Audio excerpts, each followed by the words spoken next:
Everybody, welcome back. We're doing another Marvel Future Revolution video. In this one, we're going to do some squad battle quick tips. Nothing too extensive. Might be some stuff you haven't thought of, so let me know if you have thought of it or if you've got other ones that you use that you find helpful. Put it in the Discord, which is in the description below, or comment below. Would love to hear it. And we'll have 2 secret tips to throw in at the end, so make sure to check those out. All right, check it out.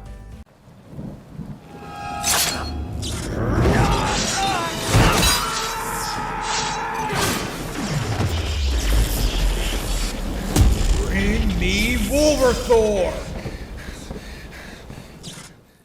All right, squad battles. So in arena squad battles, this is the thing. So this is probably one of the more controversial modes in games. Some people hate it, some people like it.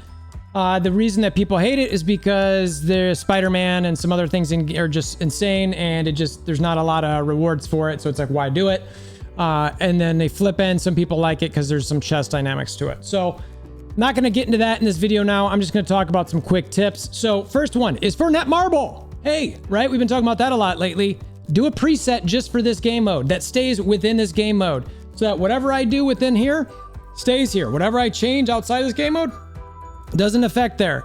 Keep them separate. It is insane that that's not like that given how this is set up. So having said that, make sure you, because as a player, Netmarble doesn't have that, make sure you are on your whatever your PvP presets are on these. Make sure that whatever characters you have on your defense are set to your either Omega War or Dimension Duel PvP preset. Because if they're not, they're going to be attacked in a PvE setting, and it's going to be much more difficult. I've lost battles because I've attacked while I was in a PvE set, and I thought, oh, I've got this as a punch down. I'll be fine. No, I've lost because of it. So it's very, very important. So make sure you do that first and foremost. Because it does matter. All right, so next, team power levels don't matter that much. So you can see, like, I'm 8.1. You can see these 6'5", 6'5", 7'6", 6'8". So you might think, oh, you're gonna crush them. I've lost plenty of punch downs. I've won plenty of punch ups. It all depends what tunes are in here. So don't just think, oh my gosh, I can't win this because if you have the right composition, right companions, right skill sets, all that sort of thing, you are able to win these. So don't think that you can't punch up or punch down, or you can guarantee a punch down, because it's not necessarily going to happen. Use Spider-Man. Easiest. If you got a 1.5 to 1.7 Spider-Man, use them. If you've got these skill sets on them, as far as specializations, and even this 1.4, I'd be like, ooh, am I going to be okay there? He might. Spider-Man is straight up broken in this game mode. He is not. I'm pretty low on this, it looks like right now. So it looks just like that 1.4 is out there lingering for me. But if you've got I'll have a 2-1, a 1.5, a 1.5, another 1.5 against a 1.7 Spider-Man that has basically nothing else with him. And that one Spider-Man, it'll be my 3 characters versus that one Spider-Man. And my characters will all be 50% and higher, and his will be, or hers are going to be 50% or higher. I will maybe take off like a quarter of a bar and all my tunes will be dead. It's insane. So if you really care about this mode, build up a Spider-Man PvP build. Make sure that you've got the dodge. Now I also say CM's got a build that seems to make her pretty tough to beat, a continuous alt type thing. So I'd look into that. I haven't dug into it too much, so my CM's not built enough, but there are some CN alt builds out there that you'd want to for sure do. So if you ever do see a Spider-Man out on if you haven't started, recommend clicking each one of these. So go through here, click to see what each team is. If you see a Spider-Man or multiple Spider-Man that are 1.6, 1.7, 1.8 and higher, or depending where your level is, or figure out what that difference of a Spider-Man that you can beat is. And if you see several, I would highly recommend clicking this refresh button and just seeing what you get. Roll the dice. There's been plenty of times where I've had a bad matchup. I refresh. Maybe I get a good matchup, and then I'm like, oh, I can take all 6 of these out. This is perfect. But there's been also times where I've refreshed, and it's like, oh, it still stinks. And then if I can't beat it, I'm just like, I'm done. I won't even use all 6 attempts. I'm just like, I can't beat anybody here, so whatever. In that regard, that's one reason why I don't love things. But I would definitely look at that. And before you refresh, you might want to consider attacking your the one that's worth 2 times points if you care about ranking and want to build up. Now, if you build up too fast, you might hit upper echelon where you're going to get your butt kicked and drop back down, but that's something for you to decide. So consider hitting that ×2 before you go ahead and get the refresh in there. Next up, unless you're at the top of the game, meaning that you're like a top 10, maybe it might be just top 10. but I'm clearly not there. So when I attack, you can see or it's plat 3. So if you're plat 3 or higher, then you'll have 3 teams. So if you're not even close to that, or I forget what the second version was, but stack up your first and your second team as high as you can. Just stack them up so that it's got everything you need on it so that you can guarantee win, right? That's what you want to do. Because if you don't do that, then you're just going to be stuck sitting there going, okay, well, I had a little bit here and they beat it, and then I had a little bit here and they beat it. Just stack up, be strong in that first team, and smoke somebody if you can. So definitely do that. So the next part is the don't die specializations. What I mean by this, there's a few characters that they have specializations that keep you from dying. Black Widow, Wolverine, and Captain America, I think, are the only 3. I'm trying to remember if Captain Marvel might have one too, but so basically when you take fatal damage, these characters have a mechanism that brings them back to life or keeps them from dying. So use those specializations. With Black Widow, it's intelligence. I'm not going to switch over to Wolverine, but he's got one. Captain America's got one. If you use those specializations in this game mode, it makes it so you're more likely to win. So I highly recommend doing that so that you can, even if you're on offense, and set it for defense that way too. So your characters are more difficult to take out. Apparently Doctor Strange might have a couple things with some of his either summons or some of his like shields and stuff. So if you got a decent Doctor Strange, I'd consider using that as well for as far as specializations or skills go. And again, I mentioned skills before. Use the skills that are in your Dimension Duel or Omega War type skill set, because it's going to work similar here. So, all right, next, companions.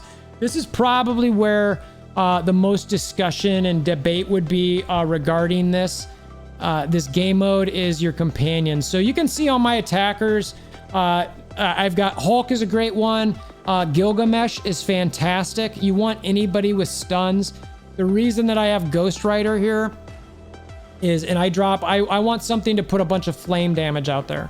Whether it's Star-Lord or somebody else. If you have anybody putting flame damage out, then I would highly consider doing something along those lines up front, and then having a Ghost Rider come out, because when he comes out and uses his ability, it's gonna stun people and hit for a bunch of damage. So I would consider having that sort of sequence.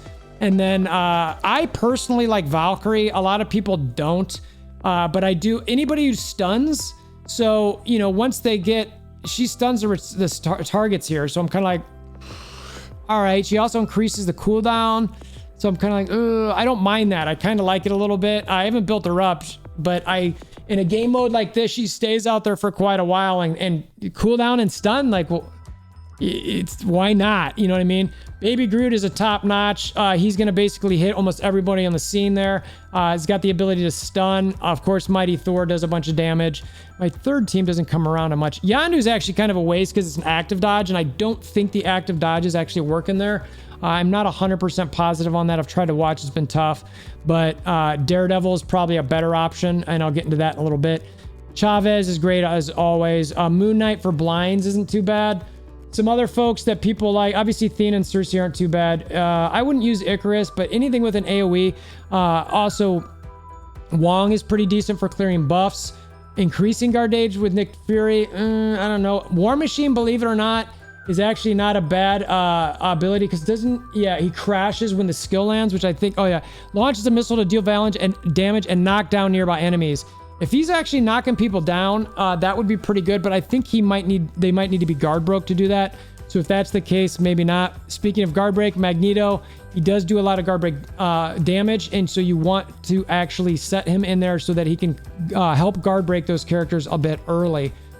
Spider-Man, if you're using a Spider-Man, sure. Daredevil, I mentioned earlier, he can maybe help take away some of those dodges that maybe Spider-Man's got locked in. I like to use Kate Bishop when there's a Spider-Man. She's something that brings in more on that in a little bit. With the Spider-Man, Mordo, I don't use. Loki might not be too bad, even comboed with that Ghost Rider for the flame damage, but the confusion, that could help a little bit. I don't really use any of the specials down here at all. So those are the main ones that I like. You can see my attackers and my defenders here. I haven't thought about these too much. I use it a little bit different. I just tend to spread stuff around. Again, I don't even have a third team, so it's kind of like, well, whatever. But you know, and like I mentioned, I don't have my CM's not got a bunch of specialization or anything that's gonna threaten anybody. So now the last, I'd say, secretive type tips that you might already know. But when you see a Spider-Man, what I highly recommend is, I already have it on here. So see this card? Accuracy rate. I actually just happen to have this from back in the day because of when Spider-Man were what they basically are now. And I might consider dropping this in on my tune real quick when I go in this. Obviously, I didn't change it after I finished last night. I'll do that with her, my Black Widow, because she's my strongest character, and I'll also do it on my Wolverine. I've got another 4-star accuracy card that I put on him that actually has a PvP increase trait on it. So I'm like, let's do it. So I would highly recommend dropping that accuracy card on there because it's pretty good. I also mentioned Kate Bishop and Daredevil. Those are other things that you could consider doing to help against Spider-Man, but I have done that sometimes and still lost. He's just a serious pain in the butt. My last secret tip is, did you notice that my first team here is not my best team? And my second team here is my best team? Same thing with my defense. I do that on purpose. Okay. Think about why I would do that and tell me in the comments below. All right. I'd love to hear from you guys. I'm going to do another squad battle, deeper dive, maybe in the future if people care enough. You know, like I mentioned, this is a controversial game mode, but anyway, those are the 2 secrets that I like to hold on to. I know some other people probably use them as well, but hopefully they help you. So appreciate you making it this far. If you want to consider hammering down the like button, appreciate you. Until next time, hope you have a wonderful day.